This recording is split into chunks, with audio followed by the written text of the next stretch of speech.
ప్రజలకు మంచి చేశాం కాబట్టి ధైర్యంగా ఎన్నికల ప్రచారంలో ఆశీర్వదించమని అడుగుతున్నామన్నారు నంద్యాల వైసీపీ ఎమ్మెల్యే అభ్యర్థి శిల్పారవిరెడ్డి. 40 ఏళ్ల అనుభవం ఉండి ఎన్నో మంత్రి పదవులు అనుభవించిన మీరు నంద్యాలకు ఏం చేశారో చెప్పగలరా అని ఎన్ఎండి ఫారూక్ను ప్రశ్నించారు ఆయన. నంద్యాల మున్సిపాలిటీ పరిధిలోని 23వ వార్డు నూనెపల్లిలో ward councillor Rajalakshmi, ward in charge Parthudu, 17వ ward Vishwanagar councillor Lakshmidevi, ward in charge Subbarayudu ఆధ్వర్యంలో వైసీపీ అభ్యర్థి ఎమ్మెల్యే ప్రచారం నిర్వహించారు.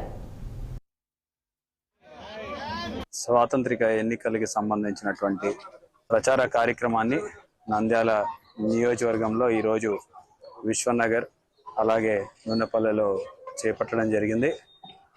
రోజు పొద్దున పూట టౌన్లోని వార్డులు, సాయంత్రం పూట పల్లెటూర్లు తిరగడం అనేది గతం నుంచి మా ఆనవాయితీగా వస్తోంది.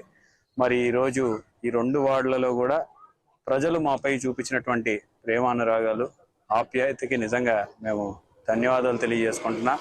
ఎందుకంటే ఈ ఎండలు విపరీతంగా ఉన్నాయి. దాదాపు 42-43 డిగ్రీస్ ఈరోజు ఎండలు ఉష్ణోగ్రతలు నమోదవుతున్నాయి. అయినా సరే మనం ఎలక్షన్ క్యాంపెయిన్కి వస్తున్నాం అని అంటేనే అందరూ కూడా వచ్చి మనతో పాటు వారందరూ కూడా నడవడం అనేది నిజంగా మేము చాలా రుణపడి ఉన్నాం.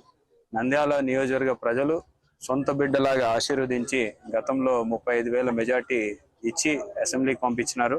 మరి వారి నమ్మకాన్ని నిజం చేస్తూ కరోనా సమయంలో కావచ్చు, లేకపోతే తర్వాతి కాలంలో నంద్యాలలో జరిగినటువంటి అభివృద్ధి కార్యక్రమాలన్నీ కూడా వారికి వివరించడం జరిగింది. మనకి 3 సంవత్సరాల కాలము పరిపాలనలోనే ఎన్నో అభివృద్ధి కార్యక్రమాలు చేశాం. జిల్లాను చేసాం, మెడికల్ కాలేజ్ తీసుకొచ్చాం, ఐటీఐ కాలేజ్ తీసుకొచ్చాం, జూనియర్ కళాశాలలు నిర్మించాం, నాడు నేడు స్కూళ్ళు తయారు చేసాం, రైతు భరోసా కేంద్రాలు, హెల్త్ సెంటర్లు, తర్వాత మిల్క్ సెంటర్లు, తర్వాత సచివాలయాలు, ఇలా కాకుండా అర్బన్ హెల్త్ సెంటర్లు, పార్కులు, ఈ రకంగా ఎన్నో రకాలైనటువంటి అభివృద్ధి కార్యక్రమాలు మన నంద్యాల నియోజకవర్గంలో చేపట్టడం ప్రజలందరూ కూడా గమనించినారు. ఇవి చేపట్టడమే కాకుండా గడప గడపకి ప్రతి ఇల్లు తిరిగినటువంటి పరిస్థితి ఈరోజు వైఎస్ఆర్సీపీ నాయకులది. నిజంగా ముఖ్యమంత్రి గారు చేసినటువంటి సంక్షేమ పరిపాలన, అభివృద్ధి పరిపాలన ప్రజలందరూ కూడా చాలా సంతోషం వ్యక్తం చేస్తున్నారు.